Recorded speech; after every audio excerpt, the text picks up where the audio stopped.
అన్న మీ పేరు శ్రీనివాసులు. శ్రీనివాస్. ఏందన్న మీ సమస్య? మా సమస్య ఉండే ఇల్లు కొట్టేసినాను. దీనికి తలుపు లేదు, దళబంధం లేదు. దాన్ని ఒకసారి చూసుకోండి. ఏమన్నా ఉందే? బట్ట కట్టుకొని ఉన్నాం. ఇది నా పెద్ద కొడుకు వచ్చింది ఇల్లు, నా పెద్ద కోడళ్ళకి. వాళ్ళ సమస్య ఏమంటే బొమ్మనపల్లి 2 బిడ్డలు నాకు. పెద్ద కొడుకు ఆడు ఉన్నది. బిడ్డలు వేసుకుని ఆడున్నది ఆ పాప. చిన్న కోడలు ఆడుంది. ఎందుకు కొట్టేసినావు? ఇల్లు శాంక్షన్ అయింది, కొట్టేసి కడగాలు వేయమన్నారు. కడగాలు వేసినాను. బిల్లు పెట్టాలా వద్దా? 20,000 ఇస్తే బిల్లు అవుతుందా? ఈ రాయికి దీనికి అవుతుందా? 20,000 బిల్లు పెడితే ఏమిట్లోనే కట్టేది. ఇంకా గోళ్ళు రాయి ఎట్లా తోలుకుండేది, ఎట్లా కట్టేది సమస్య. దీనికి తలుపు దళపంతరం ఉందా? మరి డబ్బులు ఎందుకు రాలే? 20,000 నీకు బిల్లు పడినది అంటున్నారు. 20,000 ఎట్లా కడతారన్న? 20,000 నీ ఎట్లా ఇంకా రాయి తోలుకొని కట్టేది. సిమెంట్ ఎట్లతో వేస్తుంది, ఇసుక ఎట్లా ఎత్తుకుండేది, బిడ్డలని ఆడ పెట్టుకునేది మేము. రేట్లు ఎలా ఉన్నాయి? ఇసుక రేట్లు 3,500. ఇంతకుముందు ఎలా ఉండేది?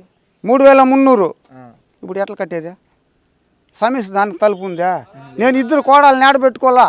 పెద్ద కొడుకు 2 బిడ్డలు, ఆమె ఆడ ఉండేది. ఆమె పేర్లు వచ్చి నీళ్ళు కూడి చేసినారు. ఇది సమస్య ఎట్లా ఉంది ఇప్పుడు? ఇదేనా న్యాయమా? మీరే చెప్పండి. అంటే మరి మీరు వాలంటీర్లో చెప్పలేదా?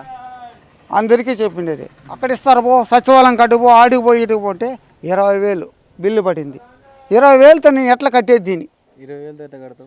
ఇసుకనే 3,000 సొంతం కూలి చేసి కడగాలేసినాం. రైట్, వాళ్ళు ఇస్తా అంటేనే కదా కూలి చేసింది.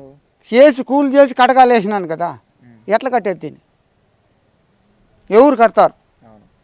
ఉండే ఇల్లు పోయా, ఆ ఇంట్లో ఇప్పుడు ఉండేకి లేదు. పైన ఇప్పుడు ఈ ఇంట్లో మేము ఎట్లా ఉండేది? 2 కోడళ్ళని పెట్టుకొని 2 మనవలు పెట్టుకొని ఎట్లా పసిబిడ్డలని. ఇప్పుడు నా కోడలు పుట్టినింట్లో ఉంది. ఇప్పుడు ఇక్కడ సౌకర్యం లేకుండా ఇదేనా గవర్నమెంట్ చేసే పని? ఇదేనా? ఇస్తామని ఉన్నాయి కదా ఉండే ఇల్లు తప్పితే. చూడు ఏముంది మాకు ఏడ ఉండేది, ఎట్లా ఉడకేసుకుంది నీది కడి. ఇంట్లో గడి కూడా లేదు, దానికి గడి కూడా తలుపు కూడా లేదు. కావాలంటే పట్టి చూపించండి సార్. ఇదేనా మా సమస్య? తీర్స్తాము గవర్నమెంట్. ఎంత వచ్చేది అసలు? అయితే ఎంత రావాలి అసలు? అయితే ఏది కడగాల బిల్లు 70,000 ఉంటుంది. 20,000 పెడితే ఎట్లా సార్? మేము రాయి తోలుకునేది ఎట్లా? సిమెంట్ రాయి తోలు కట్టాలంటే కూడా ఎట్లా కట్టేది? ఇసుక ఎట్లా తోలుకుండేది? ఇప్పుడు అక్కడ చూస్తున్న పరిస్థితి తెలుస్తుంది కదా. ఆయిల్ కూడా పట్టి చూడండి సార్. పసి పెట్టలే ఏడ పెట్టుకునేది ఎట్లా సార్? ఇది తెలదా? అక్కడ చూసి సార్, ఆ పట్ల కట్టుకుని దాంట్లో అన్నం చేసుకుంటున్నాం. పిల్లలు ఈ ఇంట్లో పనుకుంటా, ఆ ఇంట్లో పనుకుంటున్నాం. ఆ దీడి పట్లు నింపుకొని. చెప్పండి అన్న, మీరు చెప్పండి. మీకు ఇల్లు శాంక్షన్ అయింది, కడగాలేండి అని చెప్పినారు సార్ మాకు. సరే అనేసి కడగా లేపుతున్నాను. జాగా చిన్నది అనేసి 20,000 వేసినారు. నా 20,000కి ఇసుక రాదు, సిమెంట్ ముట్టలు రావు. ఏం చేసేది అంటే ఏదన్నా చేసి గోళ్ళు లేపండి, గోళ్ళ బిల్లు అంటే ఎక్కువగా పడుతుంది. ఇప్పుడు పడేది 20,000 అన్నారు. 20,000కి ఏం సార్ చేసేది? ఒక దూర రాదు, ఒక ఆవు రాదు. 20,000 కూడా నాకు అవసరం లేదు, ఇల్లే రాలేదని క్యాన్సిల్ చేసేయండా. ముందు ఇంకోసారి కన్నా వస్తే కట్టుకుంటానులే, ఇప్పుడు ₹1 కూడా లేదు మా దగ్గర అంటే ఏదో ఒకటి చేసి గోళ్ళు లేకుండా మనం కావాలంటే గోళ్ళ బిల్లు ఎక్కువగా పడుతుంది, మనం చూద్దాం అన్నారు. మనకు వాళ్ళు బిల్లు పెట్టేవాళ్ళు రానో లేదు, అడగనో లేదు, ఏమీ లేదు. 20,000 వేసినాం కదా అకౌంట్లో, ఎత్తుకోండి అని. 20,000 ఎత్తుకొని ఏం చేసేది అంటే ఎత్తుకొని లేకుండా అని చెప్పినారు. బిల్లు పెట్టి ఏం సాలను కూడా సాలుతున్నది. అది ఎత్తుకొని పోయి అట్టే మా మేస్త్రి దగ్గర ఇచ్చినాను. డైలీ మేస్త్రి పని పోతాను, వాయిని పట్టుకున్నాను. నా ఇల్లు లేకపోయినా కూడా పర్వాలేదు, నేను ఉండే దానికి సీట్లన్నా వేసి ఆ 20,000కి వాళ్ళు చెప్పినట్లు మోల్డింగ్ కానీ వేసాక మన దగ్గర లేదు అనేసి చెప్పినాను సార్. మరి వాలంటీర్లో చెప్పలేదన్న?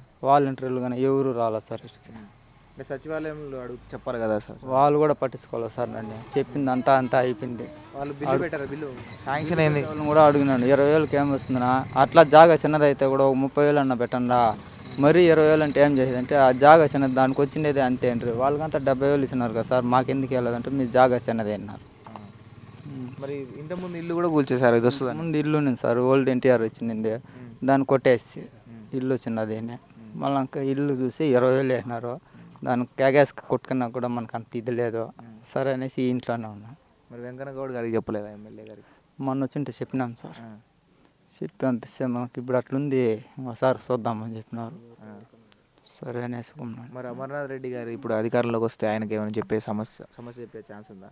చెప్తాను సార్. ఆయన చెప్పినాడు ఏం చేసేది, బిల్లు వచ్చేసింది, అంత అయిపోయింది. ఇంక వచ్చినా ఇస్తారు ఎవరో తెలియదు, ఈ పీరియడ్లో వచ్చేసింది కాబట్టి ఏం చేసి తెలియదు అందుకు ఉండే కోసం సీట్లన్నా వేసుకుందామని గమ్మున ఉన్నాను. ఆ 20,000 మేస్త్రి దగ్గరికి ఇచ్చి పెట్టినాను.